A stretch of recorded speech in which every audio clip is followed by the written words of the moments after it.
Welcome. This is hands-on debugging in microservices with Zipkin. The slides are available already at that link. I'll tweet it out after the talk as well. So this is intended for people that have never used Zipkin, have heard about it, but hasn't really dug in yet.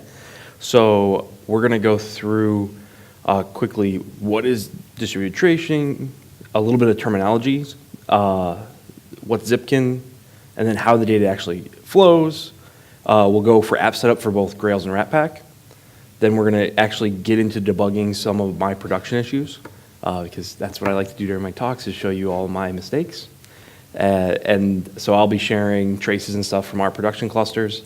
And then we'll go through, talk just a little bit of a discussion around the mobile and external clients and how those can interact with the system.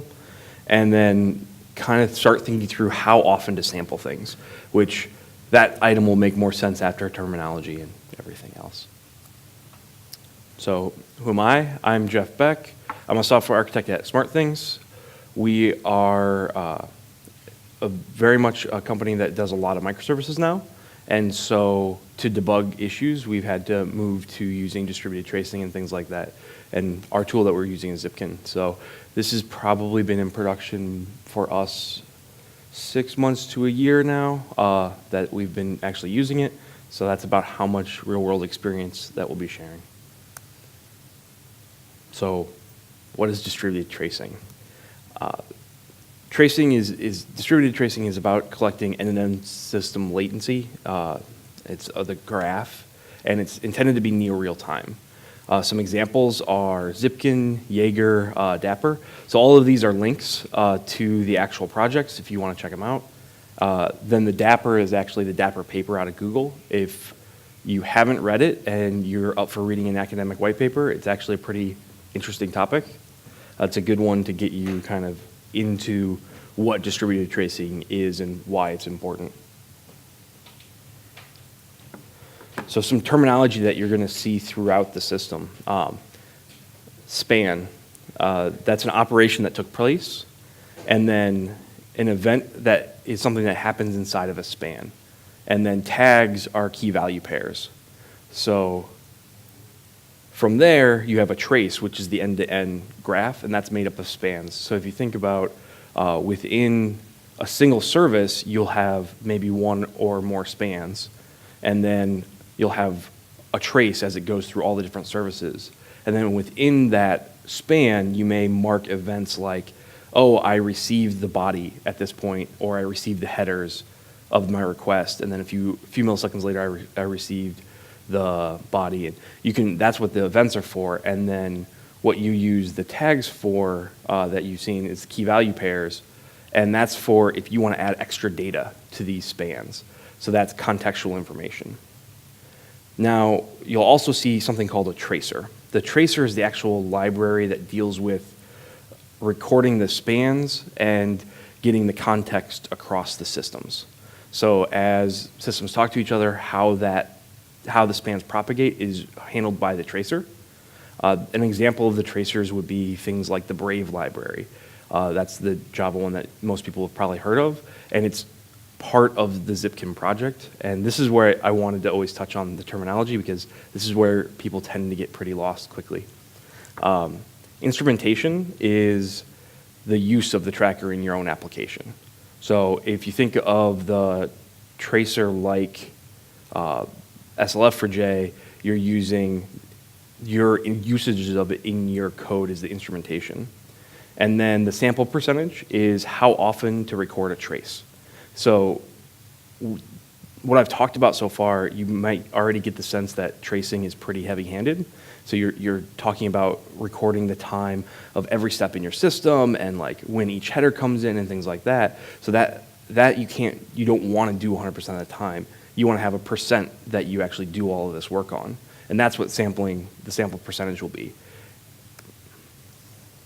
So now, what is actually Zipkin? Zipkin mostly means the backend server that collects and surfaces the trace data when they say Zipkin. So if you look at Open Zipkin project on GitHub, that holds a lot of great tools besides just the Zipkin backend. That has the tracer Brave. It has a whole bunch of collectors and senders and how to transport mechanisms to get data into the backend, and a whole lot of different tracing, like instrumentation and things like that built in as well. So Zipkin can sometimes be a catch-all for all of those tools, but when you actually start talking to people doing distributed tracing, when they start saying Zipkin, they mean this backend server. So this is what it looks like. So this is the search page on Zipkin. I'll show you a live one later, but that's where you kind of start. And then you'll find a trace. So this is what a trace will actually look like. This is from our development environment, and you kind of see how everything kind of nests inside of itself. And then if you click on one of those blue lines, which is a span, you'll see the details. And this particular span deals with interacting with Cassandra, so you'll actually see a bunch of Cassandra data, like what consistency level the query was at, what data center it hit, what key space, and this is a lot of really interesting information if you're trying to debug, hey, why do I have high latency only in one AWS zone across my distributed system? All of the key value pairs that you see here are tags, and then up here is the events that we talked about on a span. So how does data actually flow between the services? The service to service is all done by the tractor, and that's propagating the trace info. So HTTP and gRPC, for example, use headers, and the headers are something known as B3 for Zipkin. So this is a link to the actual B3 spec, but you'll see things that are like X-B3-span ID or trace ID, and all those details of what all of those things mean are actually in the spec. And most of the time, the tracer will deal with all of that for you, and you won't need to worry about it too much. But if you start seeing those headers in your log files, that's where they're from. So how does data actually get to Zipkin? So we have our distributed microservices, and now how does that data all get back into the backend? By default, everything's going to be HTTP REST calls. It's going to just kind of phone home. And that's what, when we show how to set things up, that's what I'll show briefly. We have a lot of other options, though. We can do SQS, Kinesis, Kafka, Rabbit, Scribe. There's a whole bunch of custom ones for Azure, for Google Cloud. I listed the AWS ones and the standard like cloud generic ones. All of these are in the open Zipkin like groups, and you'll look for either AWS or Azure, and you can find these details. So what we actually use is the AWS SQS. Now we use that because it's something that's maintained for us. We don't mind the little bit higher latency you might get, because for us it's okay if our traces are a little slower. It doesn't really affect anything because they have the timestamps in them. And for us, this allows us, we've had floods of data where we had a spike in traffic and our backend Zipkin server couldn't keep up with all of the traces coming in. So having a queue in the middle allowed us to spin up additional capacity on our backend and then absorb all of those new traces. So that's where we like to have a queue in place, and SQS is managed for us. So that's really why we like it. So app setup. This is where we're going to go over how to quickly set up Ratpack and Grails to start doing some tracing. We're going to use the HTTP sender because it's the easiest to set up quickly and doesn't require extra infrastructure. If you want to change it out later, what you're basically changing out is something called the reporter in most of the setups, and in Brave it's the span reporter. So whenever you see span reporter, you'll be able to change that out with the different implementations. What you will want, though, is a local Zipkin server running so that you can test some of this. They've actually set it up really easily. So if you run these Docker commands, you will get a Docker instance running quickly. It'll expose a port on 9.4.11. And then I always do the Docker inspect so I can go see what IP it actually ended up on. And then I can point everything at it. The UI will then be available as well at /Zipkin, and then the API when you're setting up your base URL to like figure out where to send your actual traces won't have the /Zipkin. So just show you, if I remember it should be.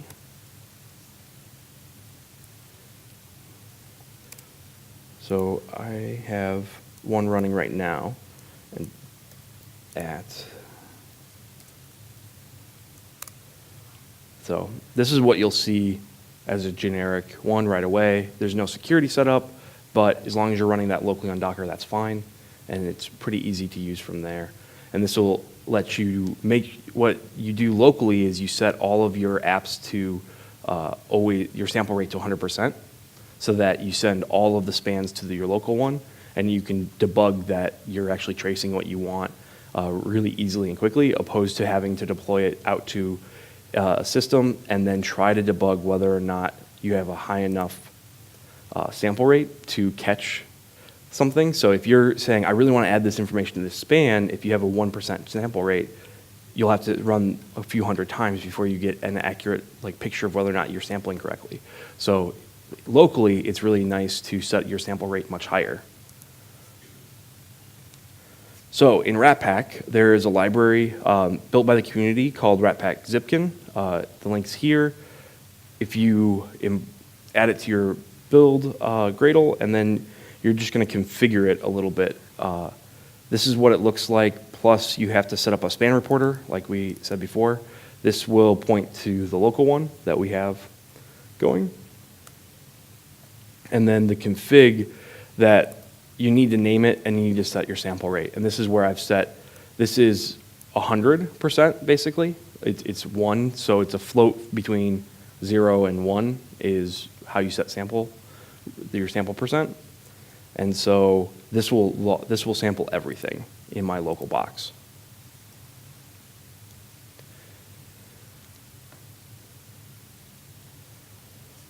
Now, when you're actually working with Ratpack, if you want to add some tags to a particular span, the module that we're using that we set up here as a module, the server tracing module, is that one actually always has a span customizer is now in your context. So you can pull a span customizer out of your context, and that span customizer will act on the correct span for the piece of trace that you're working on right now. And so you can always do the tag. The drawback to this is you don't know whether or not you're actually tracing this particular time through the code. So if you do really heavy operations to generate, get username is pretty lightweight because I have that always. But if I did something like calculate some expensive operation, I wouldn't want to do that unless I knew for sure I was actually tracing. So you can check whether or not a particular span is being traced right now. And there's some improvements that are coming out of Brave and Zipkin around the span customizer. And if you look in the GitHub, you'll see some issues talking about why you want to do this and things like that. So any questions about the Ratpack integration? I can almost see you all. All right. So the Grails setup, it uses Sleuth. So once again, you get another new term. Sleuth is the Spring Cloud implementation of distributed tracing. It's based on top of Zipkin, and in the pre-2 days, it is based directly against Zipkin and has a custom API calls. And then in 2.0 and on, it is based on top of Brave. So Sleuth is built on top of Brave. Sleuth is what knows how to link into Spring components and just understands how to like do the tracing for you. So if you're using Grails 3.x, that means you have to use Sleuth 1.3.2 or less, because if you were to go to Grails, if you go to Sleuth 2, it is based on Spring Boot 2, and then Spring Boot 2 is incompatible with the Grails 3.x series. So if you want Grails 4, that's when you'll use Sleuth 2. Sorry, this is not documented anywhere, and it's the type of thing that gives you really arcane errors if you try to use the wrong version. It doesn't just not work, it pulls in wrong versions of parts of Spring and then starts corrupting everything and slowly like fails. So to actually set it up, you have to have two dependencies, the Sleuth core and Sleuth Zipkin. So Sleuth core is what deals with the instrumentation, and then Sleuth Zipkin deals with delivering the spans to the backend. The way it's set up is the way all of this is set up is so that there could be different tracer backends, distributed tracing backends in the long term. It is incompatible with the Grails cache plugin. I have no idea why, but you end up with a cycle in your beans. So I'm sure that's a solvable thing. I just haven't put the time in to solve it. So if you are using the cache plugin heavily, there's a secondary route you can do instead of using Sleuth. That gives you all the kind of wiring for free. What you can do is start using Brave directly, and then if you use Brave directly, you'll have to basically tell Brave, oh, this is a HTTP request, and here's all the data I want to collect about it. But it can deal with sending it to Zipkin still. It just isn't wired up automatically. Config is also something that's a little weird. These are the config blocks you end up having to have for your local development. You'll notice that we have both things under the Spring block and things under the sample block. I can't speak to why, but this is the only way to get the tracers to actually work in Grails 3 right now. So it works, so that's great. And once again, we're setting the percentage to 100% of the time so we can test that it actually works. If you do enable this to false, most of the examples have a special span reporter that will then output to the console always. So instead of sending to a backend, you could, with Docker like running, you could actually just have a console output all of the spans. I find that to be a little hard to work with personally. I find it a lot easier because the Docker up for Zipkin running is so easy to have the real Zipkin instance so I can see exactly what I'm going to render in the actual spans, opposed to just trying to interpret from the log messages what I'm sending. So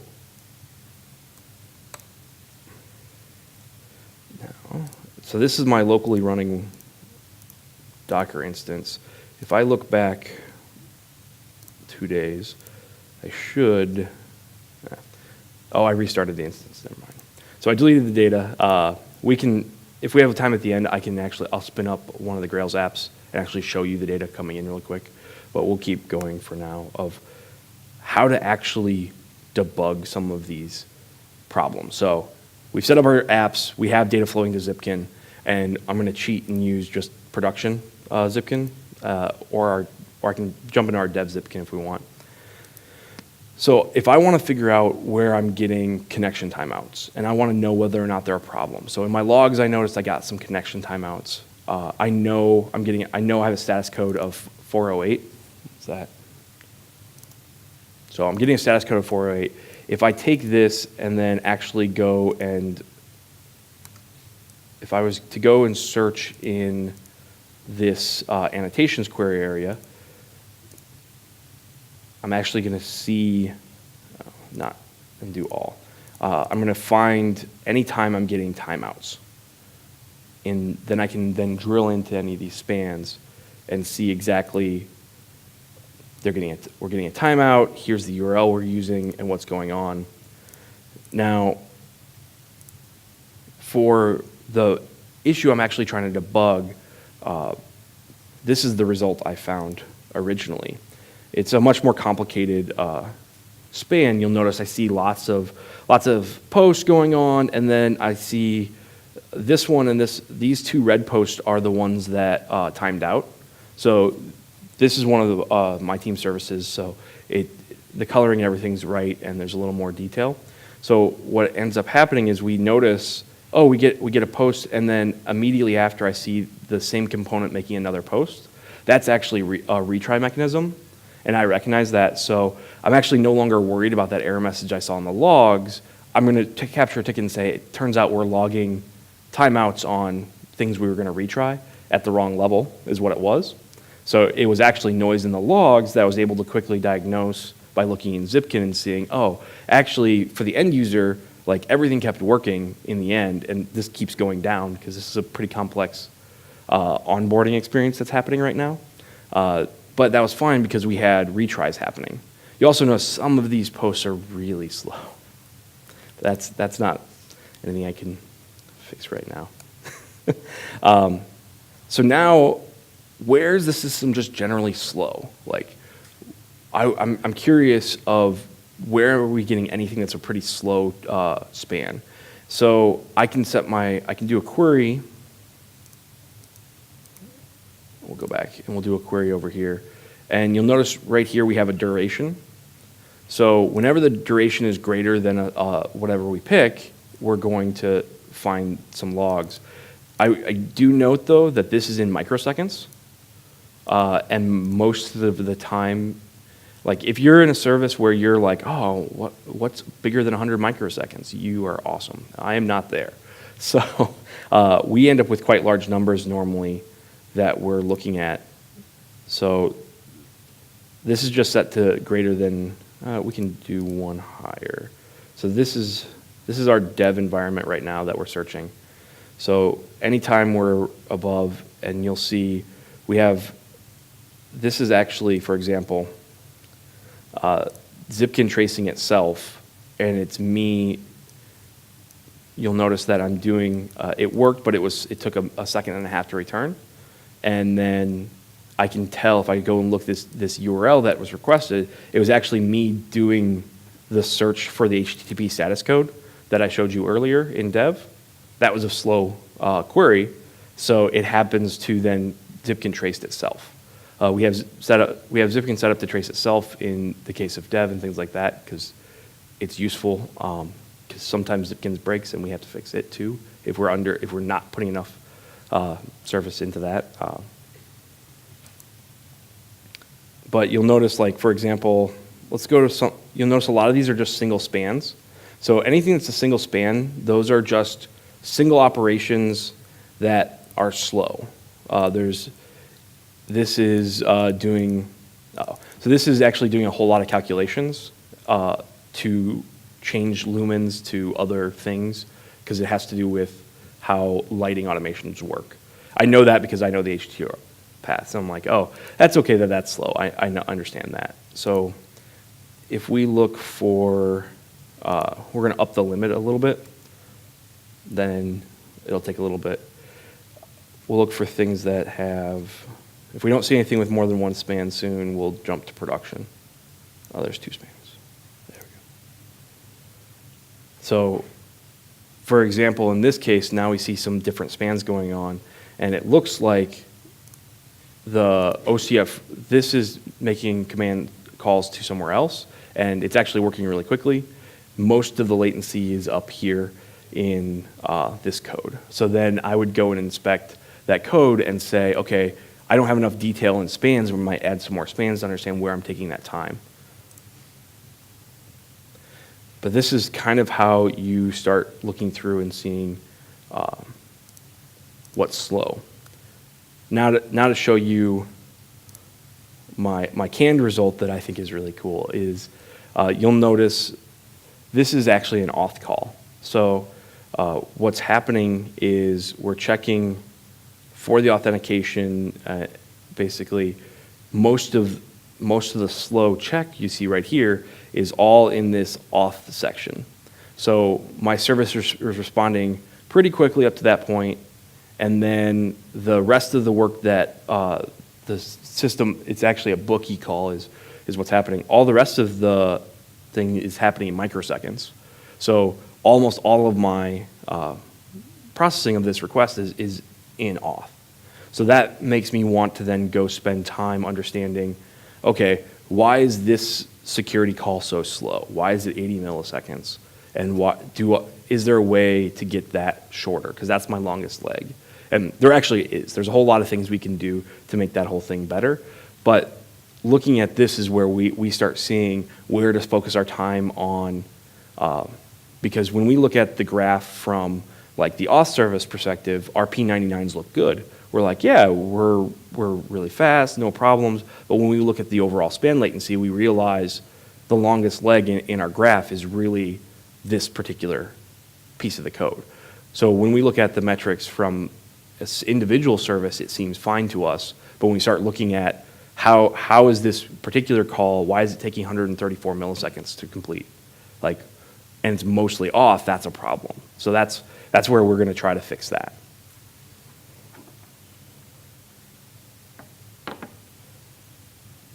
All right. Still got time. So now the next one is we want to figure out when are we doing extra data store work, for example. That's another example that comes up a lot. I see a lot of pressure coming from this server to our database, and I'm not sure why. I can trace the code, but nothing's jumping out at me. So I'm going to go ahead and select a service. So then we'll jump over here. I'm going to pick on my auth service in dev because it's fun. We're going to get rid of the duration limit and see what we can find.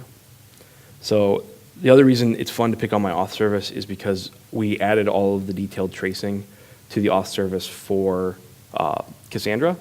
So you'll notice, hey, it seems that we're doing 1, 2, 3, 4 client select by IDs.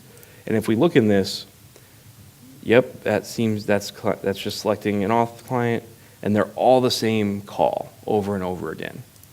So we can actually go and see, this is fast, it's 800 microseconds, but why are we doing that call 3 times?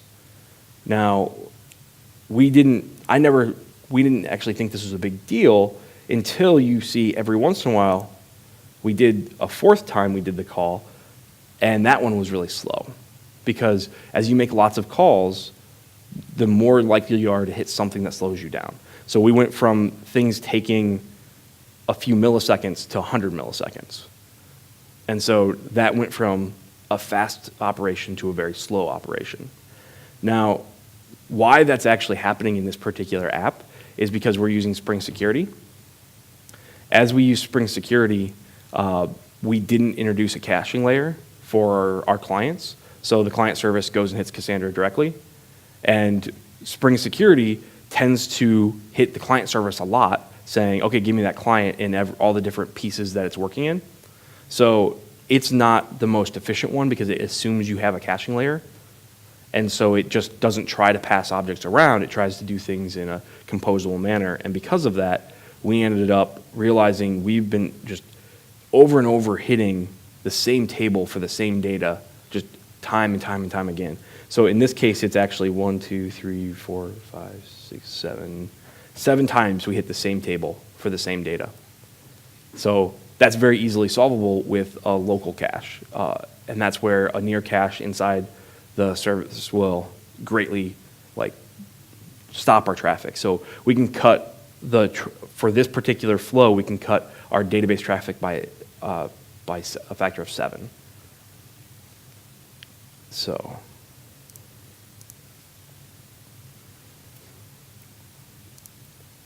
And in this case, this is where we're actually doing a similar thing where it takes three checks out to the data store to do a check token because of the way it happens to be retrieving user data in that case.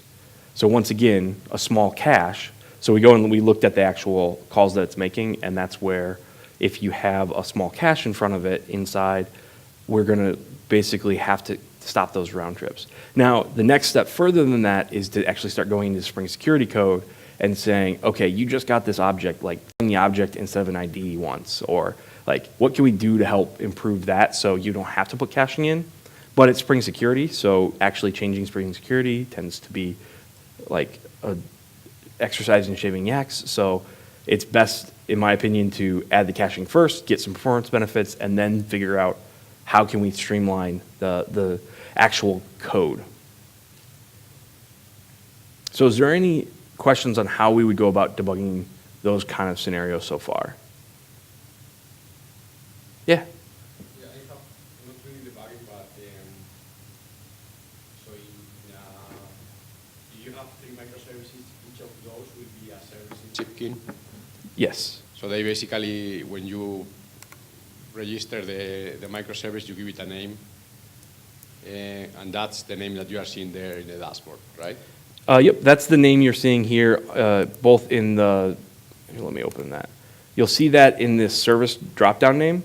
You'll also sometimes see things that are like dov-mysql, and what that actually is there. It's very easy to misconfigure the use a P64 spy to get tracing around your MySQL queries.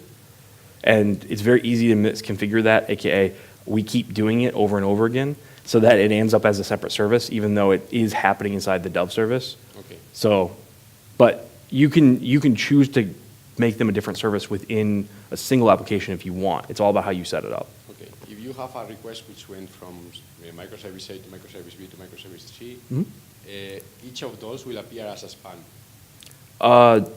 Not just that. So if we look at this one, for example, the dealer makes a call to Platform API in this case. So there's a span, here's a span, and then data management makes a call to auth, and then you'll notice that there's a whole bunch of spans inside of auth.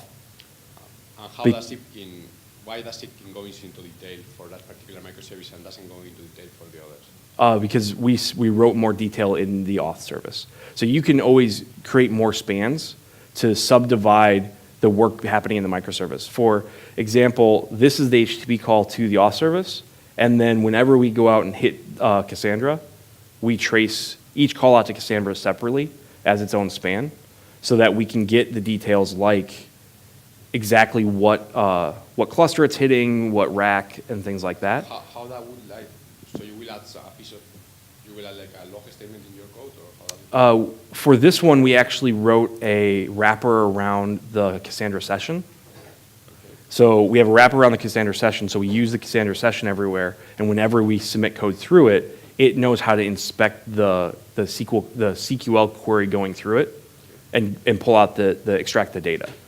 So what we do in most cases, and like if you make HTTP calls out and things like that, we have a little wrapper around the built-in HTTP stuff or the built-in things going out to the database. In Cassandra's case, it was easier for us to write a wrapper of the actual client object because Cassandra does client-side load balancing. So you want to be able to know a little more detail out of the client itself, so it's nice to be able to reach into it and have a wrapper there. If you didn't know how to do these specific custom spans, by default you will get only the trace of the HTTP request to that particular microservice and the timing there. Yep. So by default, you get basically this, and then the Ratpack integration that knows how to do this for you is also adding things like the HTTP path and the client address. So some of the tags and annotations like end up on there automatically from the tooling you're using. And then if you look at the Zipkin.io, they have a whole list of integrations and traces that they've already done. So for example, if you use Kafka, there is a wrapper client for the Kafka client that is traced, that knows how to pull a bunch of like information out for you and put it into the spans. So Zipkin will be a competitor to things like New Relic. So normally if you use Zipkin, you will not use something like New Relic for the tracing. So they're not the same in the sense that New Relic uses agents and doesn't do sampling the same way. So distributed tracing, if you can do some more interesting things with distributed tracing in the sense that you can force a trace by setting certain headers at the edge of your graph, and then across all the microservices it knows to trace. That New Relic tends to trace everything at some level and then throw it away at the back end, the way the Java agents kind of work. New Relic's great. Datadog, on the other hand, actually does have an open tracing Zipkin-like offering that is a distributed tracing like offering. Things like App Dynamics and New Relic are, and I think there's another one that I forget the name of, that those are the Java agent class. They're trying to achieve a similar thing, but they reach into the code to kind of figure out what's going on at a different way that I personally find disturbing to my JVM settings tend to be disturbed by the Java agents. So,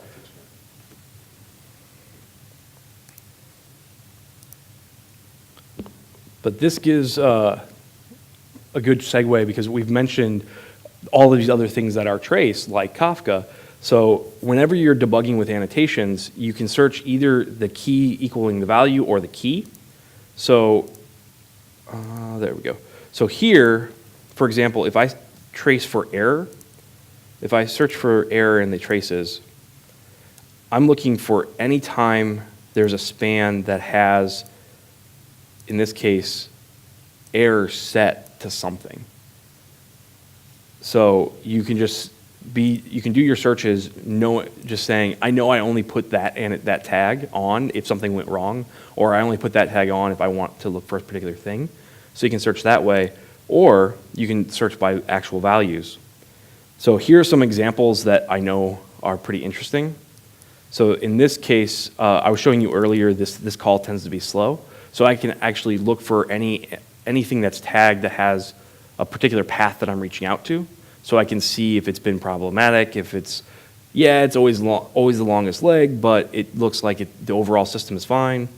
More interestingly, with Kafka, if you have a particular partition that is lagging or always causing you memory problems or something's always wrong with that, we can search for, let's go to not dev though. So we're going to search for, in the last hour, anything tagged with a particular Kafka partition.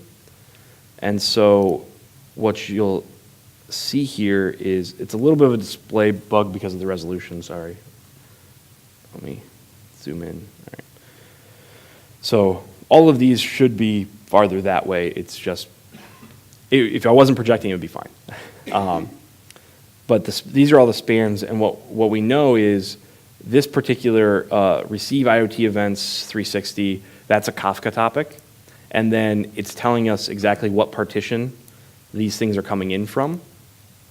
And the reason it's telling us what things they're coming in from is because if you have a particular partition that's lagging, it can be very helpful to then be able to go jump in Zipkin and say, okay, what's going on in this span that I keep having problems with this particular partition? So I showed HTTP status codes briefly, and we can do the paths. So anything that you see, basically, we could also do by Cassandra query if we wanted to look up that. You can do Cassandra rack. Anything you've tagged, and this is what you're doing on your own or your instrumentation is doing for you, is what you can then search on.